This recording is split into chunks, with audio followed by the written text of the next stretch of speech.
JB?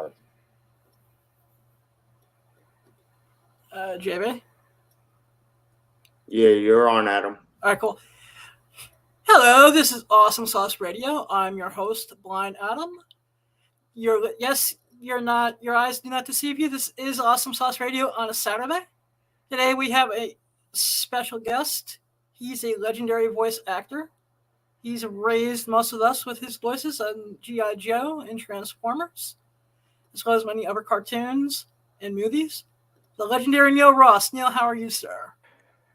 By me is good. I'm very embarrassed, though. You have a lovely background there with a grand piano, and I just have this ratty curtain in back of me. But I'll try to press on nonetheless. That's awesome. Can you please tell my audience who you are and what you do? Sure. Neil Ross is the name, as you can see down there in the lower left. And I'm basically a voice actor. Done just about everything you can do in the voiceover business, animation, commercials, promos, voices in movies and television shows. I'm leaving something out, but just about anything you can do into a microphone with a human voice, I have done it. Awesome. How did you get started? Well, it's a long, involved story, but I'll reduce it to the cliff notes. I started out as a radio disc jockey, and I did that for the better part of 21 years. And over time, I became disenchanted with the radio business for a number of reasons. And I discovered that this wonderful business called voiceover existed at the time, and we're talking now here in the mid to late 70s. Hardly anybody knew that voiceover even existed. I certainly didn't, but when I found out about it, I said, this sounds like the ideal job for me. And I put on the full court press to get into the business. I was lucky enough to land a radio job in Los Angeles. And as soon as I got here in 1978, I started hammering away, going to workshops, trying to get agents, trying to get auditions, just trying to get myself into the business. And it took about 5 years, but by 1982, 83, I finally felt like I had broken in. I was working enough to consider myself a voice artist at that point. Wow, that's awesome. Do you have any fond memories of the Pac-Man cartoon? Yeah, that's going back a long ways, but that's when I was looking at your IMDb Pro, I was like, I remember that from when I was 8 or 9 years old, and I went on YouTube and watched 2 episodes. Yeah, that was one of the first shows where I got a regular part. You know, for a while I had been bouncing around just doing guest shots on various shows. But this one I got the voice of Clyde the Ghost Monster, and that was a regular character. And that was the first time I got to work on a regular basis with Frank Welker, who was also in the show, and Peter Cullen. Wait. And they were in Pac-Man? Yeah. Oh, wow. Yeah. And also Lorenzo Music. I don't know if that name rings a bell. It rings a bell. Yeah, he came in the second season. He, well, this is going back a million years, but he was the voice of Carlton, your doorman, in the old Rhoda television show. And he was basically a writer, but he had this unusual sort of voice, and people suggested he get in the business. And he actually showed up. I don't think he was a regular, but he had a guest shot on Pac-Man. That's the first time I ever met him. He's probably better known as the voice of Garfield. He's passed away. He's no longer the voice of Garfield, but he was for a long time. Anyway, we wound up side by side at 2 different microphones, and he kind of nudged me with his elbow and very quietly said, "I've never actually done a cartoon before. Is there anything I should know?" And I said, "Well, you can't overlap your dialogue with another actor's dialogue, and that's one of the no-nos." And I said, the only other thing that occurs to me, and this was true at that time, it's no longer true today, but I said, I don't think it's possible to overact in this business, because I would do a line which I thought was perfectly fine, and I would invariably hear, "Well, that's the right idea, but we're going to need a lot more energy." So you couldn't be a shrinking violet. You had to give it 110%. So that was my advice to Lorenzo, and he took the ball and ran with it. Sweet. You're most notably known for playing Shipwreck in G.I. Joe. How did that come about? Got the job the old-fashioned way. I auditioned for it, but there's kind of a cute story that goes with it. I came in, and like most auditions, there's a picture of the character and maybe a one-paragraph description of the character. And so I started to do the audition. I did several different approaches, and I'm looking through the window at the people who are judging me, and I can tell that I have been underwhelming, let's put it that way. And I was getting ready to say, well, that's all I've got. I guess I'll be on my merry way. And then there was a guy, he was actually in the room with me, kind of hunkered down in the corner, and I have no idea who he was. Obviously had something to do with the production company, but he said, "Have you ever seen The Last Detail?" And fortunately, I had. And The Last Detail is a long forgotten Jack Nicholson movie from early on in his career. It was a small budget movie, and he plays this sailor. I haven't seen it in years. Called Badass Badusky. Yep. And I had seen the movie, and the instant he said that, I said, "I know what they want. They want Nicholson in that movie." And the movie's, if you're a Shipwreck fan, the movie's worth digging up.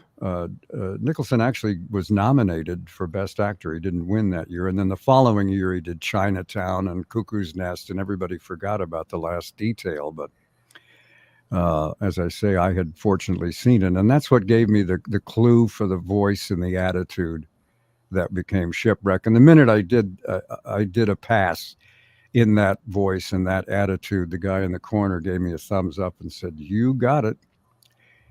And normally when they tell you got it, that's the kiss of death. But in this case, it turned out to be true. I did got it. And I'm very, very grateful that I did. That's awesome. I actually just watched the one episode of G.I. Joe that creeped me out as a kid. It still creeps me out to this day. Yeah, I know the one. The Springfield Two-Parter. Yeah, that was actually a two-parter. And yeah, I hear about that a lot at conventions. Grown men came up and say they still have nightmares about it. At the time that I did it, I didn't realize, or that we did it. I didn't, it didn't occur to me that it would have that kind of an effect, but apparently it did. Especially in the scene where the twins make the simplified doc disintegrate. I'm like, okay. Did you also play the part of Polly as well? Intermittently.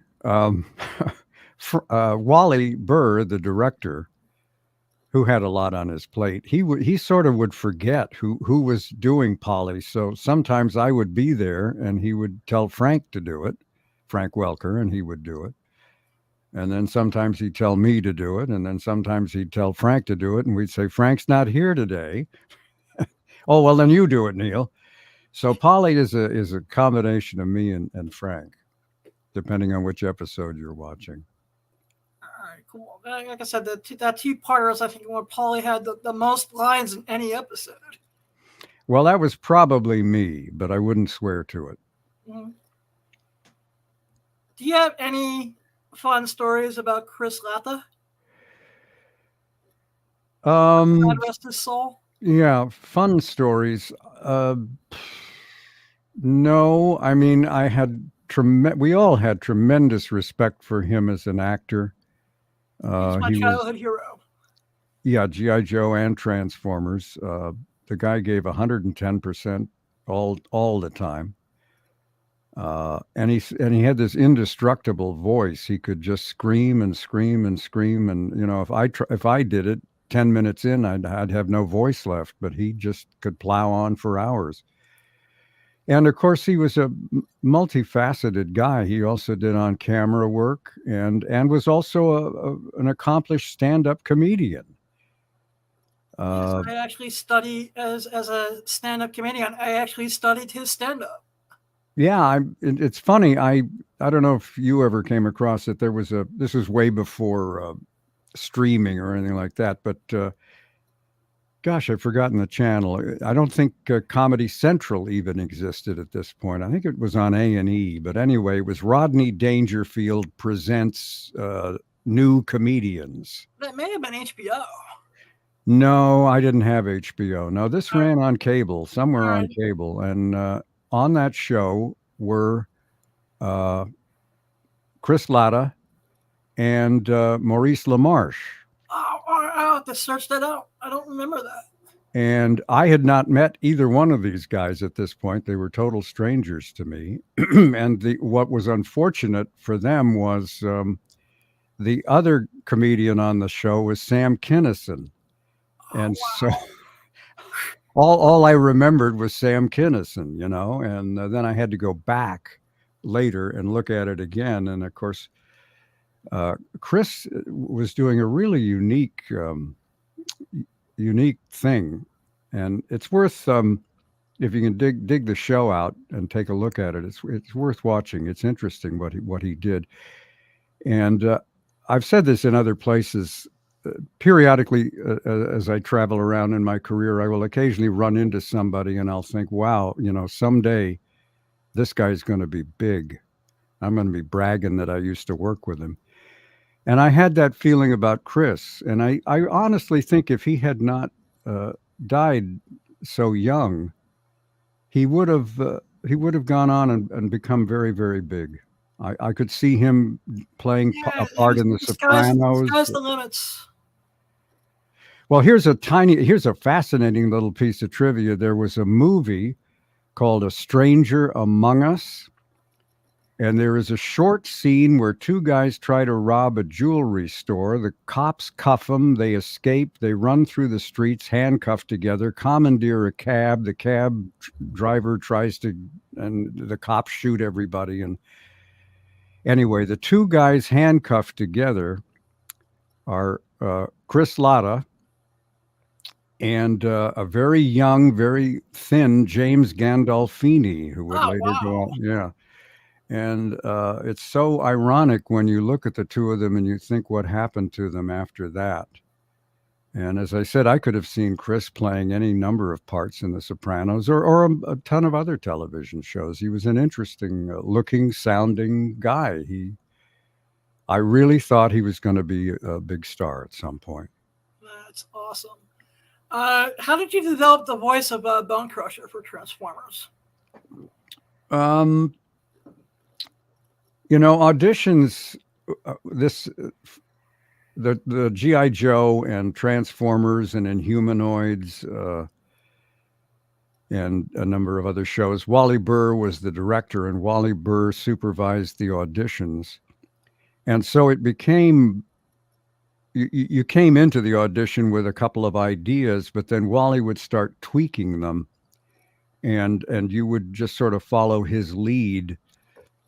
And so the Bone Crusher was, and it's so long ago, I don't remember, but it was a combination of whatever I brought into the room with me and whatever Wally tweaked me into.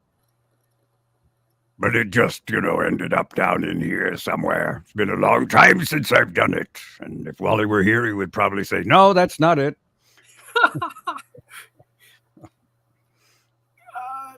What type of preparation goes into getting into a voiceover session as far as preparing your vocal cords? I'm embarrassed to say I don't do anything. Well, that's not true. I kind of do a sort of a thing in the car to warm up my voice. Mm-hmm. I always vowed that I would find some doctor who specializes in vocal cords and that I would go to him or her and say, "I'll pay you tell me everything about the human voice, everything I need to know." and I've never done it. I probably should have done it. But no, I mean, preparation, you get in your car and you drive where they tell you, and you park your car, go upstairs and work. Very You cool. know. What was the most taxing voice on your vocal cords? Mm.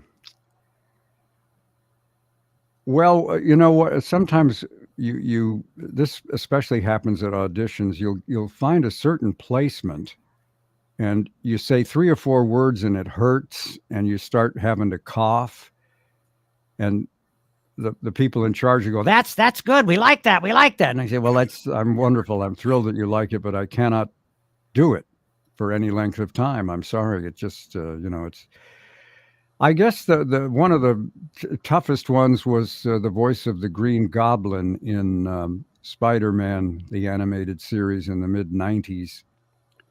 It wasn't a strain on the vocal cords. I mean, I can do this all day long. But the director wanted a lot of takes, and it's a loud voice, and I would leave sessions with a splitting headache. I think it was worth it. It was, it's one of the characters everybody remembers and references and seems to enjoy. Yes, and But it was more of a you also have headache. some great interaction with Leroy Roscoe as well in the series as Norman Osborn. That is my definitive Wilson Fisk, the Kingpin. Well, no, Roscoe Lee Brown was Kingpin. Yeah, I'm sorry. I was Norman Osborn Yes. and the Green Goblin. Yeah. So I was basically talking to myself, which, normally they put you away if you do that, but in voiceovers they actually encourage it and pay you for it. So if you are prone to talking to yourself, maybe this is the job for you. Do you have any fun memories working with Edward Asner? I didn't work with him that much, but I had an odd relationship with him, which I never could figure out. The moment I met him, he would mess with me. The first time I didn't even actually meet him. We were at a Screen Actors Guild event, and wound up totally accidentally, more or less standing side by side, and he kind of poked me in the ribs and started doing put down lines to me. Like he knew me, the way you would with an old friend, you look like you put on a couple of pounds, and you give each other a hard time, but I didn't know him. And he kept on doing it. Every time I'd run into him, he would wink and do these lines. And I thought, does he think he knows me from somewhere? Is he mistaking me for somebody else? And I think just about the last time I worked with him was, I think it was one of the Spider-Man sessions. And he was in it, and we had finished, and we were all kind of out in the green room signing contracts and eating bagels. And he emerged from the studio, and he went around the room to every actor, and he said, "You were marvelous today. You were so wonderful." And then he'd go to the next person and go, "You were superb today. It was a pleasure to work with you." And he goes around the room, says that more or less the same thing to everybody. And I'm kind of over in the corner, and I'm thinking he hasn't even noticed I'm here. But just before he actually opened the door, and then suddenly spun around and pointed at me, and he said, "And you, yeah, you did your best." Everyone else was superb, amazing. You did great. You did your best. And I never could figure out why he chose me. I mean, I wasn't offended or upset. I thought it was hilarious, but I could never understand why me, because I never knew the man that well. So it must be something about my face. I don't know. You also did some documentary narration. Do you have a favorite documentary that you narrated?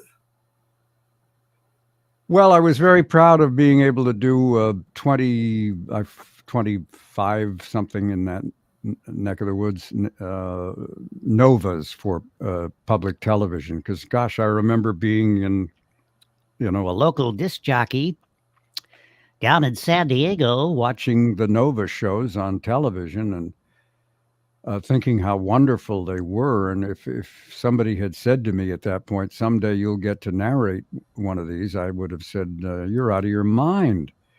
But it actually came true, and I was very proud to do that. And more recently, I've been doing stuff for the Jet Propulsion Laboratory in Pasadena, basically telling the story of JPL. And it is a fascinating, amazing topic. And they have a number of videos.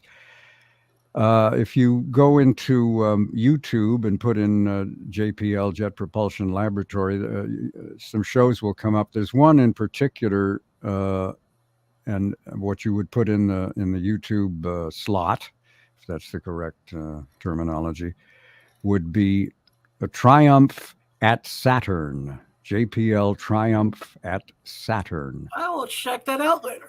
And it is not about a cigar smoking dog that goes into outer space. It's about an amazing mission, and to look at the rings of Saturn and the moons of Saturn, and the fact that human beings are able to actually do this stuff, to me, is just mind-boggling. It's more exciting than any sci-fi show you could put together, because this stuff is real. It actually happens, and I'm proud of those shows. I enjoy narrating. It's a fun job. That's amazing. Now, I like the one you did on the Mars. I think it's called Mars, the Dead Planet. No, I've forgotten what is the Mars one. Welcome to Mars, I think it's called. All right. Like I said, I was doing it from memory, so I apologize in advance on that. Yeah, it's about the little rovers. Yep. And how they managed to put them there. And yeah, Welcome to Mars, I believe, is the title. That might be on YouTube as well. I don't know. I lose track of these things, but like I said, when I was doing research for the interview, I got swooped back into my childhood with Pac-Man and G.I. Joe and Transformers. Well, that happened. It's a utterly amazing to me that people remember these shows after so many years. We had no idea that would ever happen. The common wisdom back then was these shows would last for 2 or 3 years and then be immediately forgotten. And G.I. Joe just celebrated its 40th anniversary? Yeah, something like that. So it's amazing. It's absolutely amazing. Yeah. Let's see. I know you were also the voice of the Game Show Network for a while. Yeah, I did that for 4 or 5 years, and then they said, "Well, that's been fun. We're going another way." And I said, "All right, well, good luck with your other way." And I guess things have worked out for them. I don't know. They're still on the air, so apparently they're able to do this without my participation. I can't imagine how, but there it is. All right, one of my other favorite shows as a kid was Voltron. How did you come up with the voice of Keith? That was sort of a slight ripoff of Richard Crenna. I don't know if you're familiar with Richard Crenna, the actor. I think he's probably best known for the characters at Troutman in the Rambo movies. He's sort of Rambo's boss or old ex-boss. Okay. Yeah. But he actually was a child actor. He was in radio when I think he was in, I don't know, 11, 12 years old. And I heard him on this show that I loved when I was a kid. It was about a high school teacher, and he played a high school student. And the show was called Our Miss Brooks. And Richard Crenna played the student, Walter Denton. And I don't know, something about what he did as Walter Denton. I sort of stole and turned into Keith. And boy, that was just a huge break for me, because I really didn't have that much going at that point. But when I landed that show, they were committed to doing 125 episodes. And so what a dream gig. But it was an unusual job in that in most animation, after somebody dreams up a concept and someone writes a script, the next thing that happens is the voice actors show up. Usually in voiceover, we're one of the last things that happens, but in animation, we're one of the first things that happens. And they get the voice tracks down, then they take them to the animators, and the animators animate to the voices. But in the case of Voltron, we did it in reverse because what they had done was they bought 3 Japanese shows, and then I don't know how they did this, but apparently they wrote scripts and then they would comb through the footage of this existing show trying to find shots that fit the plot that they had written. I mean, can you imagine? There's probably people locked up in mental institutions who worked on that show and just went mad after a certain point. But by the time we showed up, all that was locked down. But the point was, you would have a line of dialogue, and to the right would be a number like 6.7. Well, that would be the amount of time you needed to deliver the line. That was the amount of lip flap that was happening. So you not only had to act, you also had to act to a stopwatch. And so, that must have been challenging. Yeah, especially longer dialogue. I mean, if you got a paragraph of dialogue that went 21.4 seconds, oh, Lord, well, that was 21.9. Oh, that was 20.3. No, that was, and you do it over and over and over again, trying to hit that time. And of course, we couldn't work as an ensemble because of the way it was set up. So we all worked individually. The only time I'd see cast members is when I'd show up, one of them would be leaving. And then when I left, another one would be showing up to do their part. So we never worked together as a group, not once. Wow. That's very fascinating. Is it true that the voice of Petch was done as an ad-lib? Was done as a what? You thought of you developed the voice of Petch on the spot. Yeah, pretty much. Yes. And you got to remember, I was very new to the business, and I mean, if something like this happened today, I wouldn't give it a second thought. But back then, as I say, I was very new and nervous, and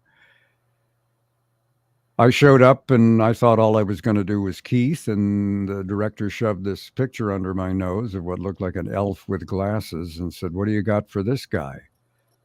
And I'm flailing around, and I came up with this voice. And he bought it, and I thought, thank God. And I thought it was just a one-off character that would be in that episode and never heard from again. And later I realized, no, it's like a core character. It's one of the, one of the lions.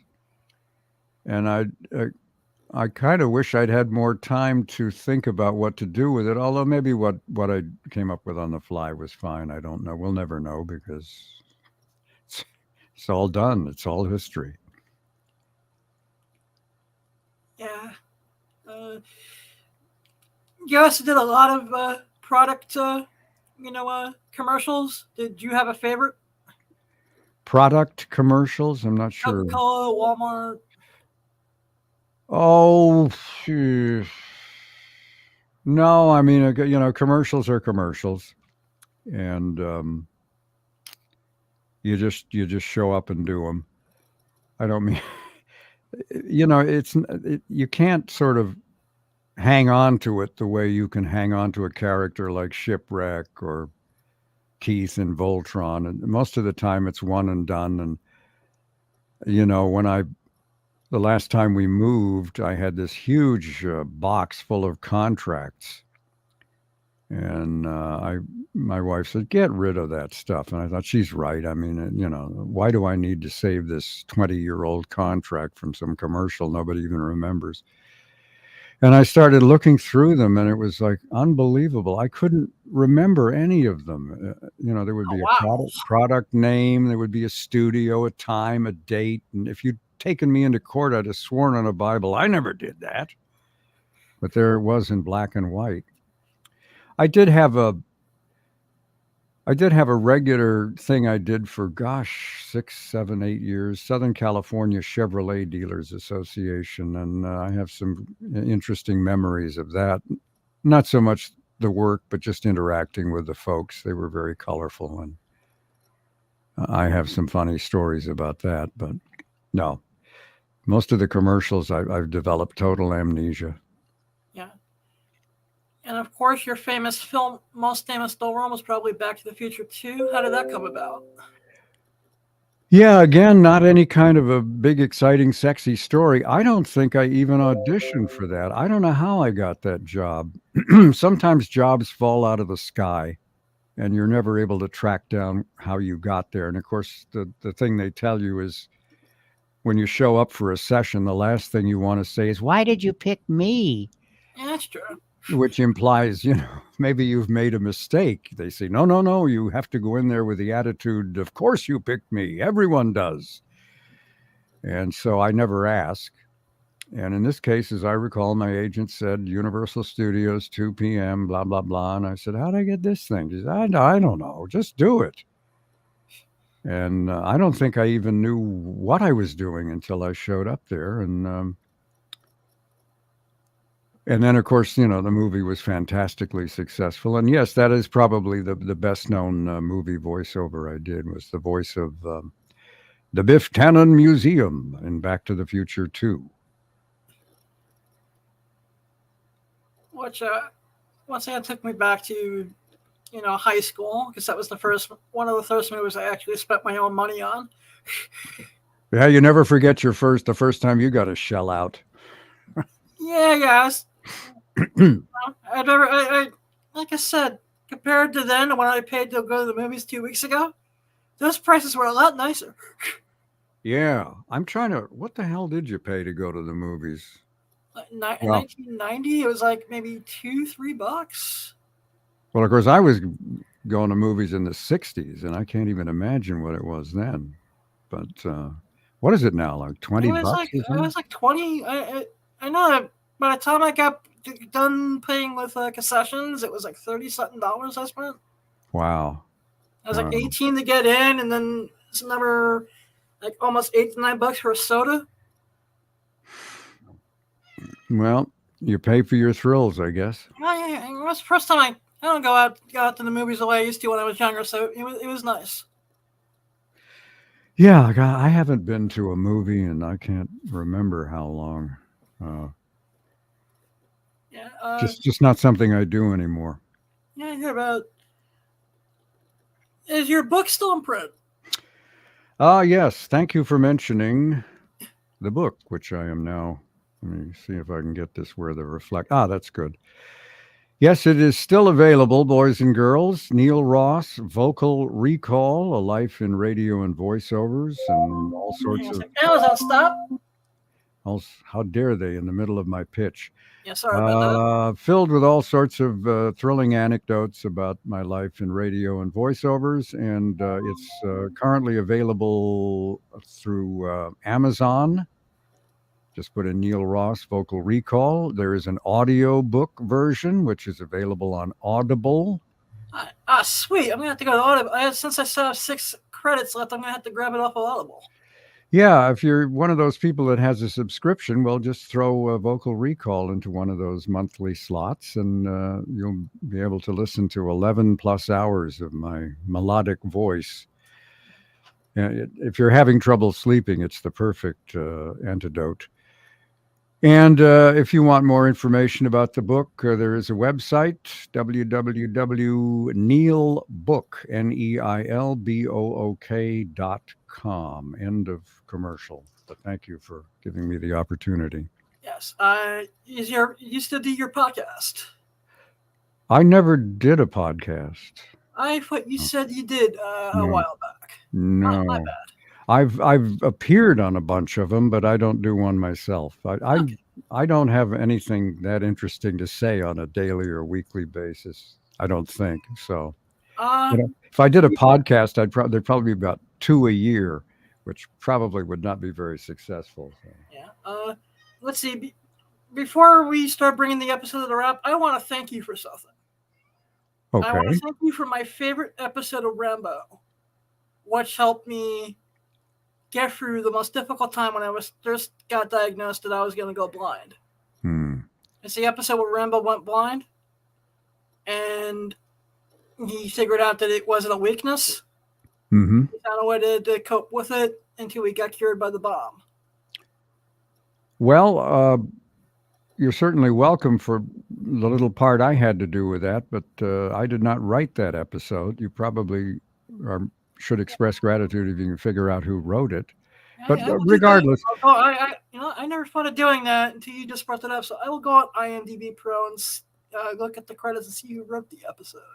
Yeah, but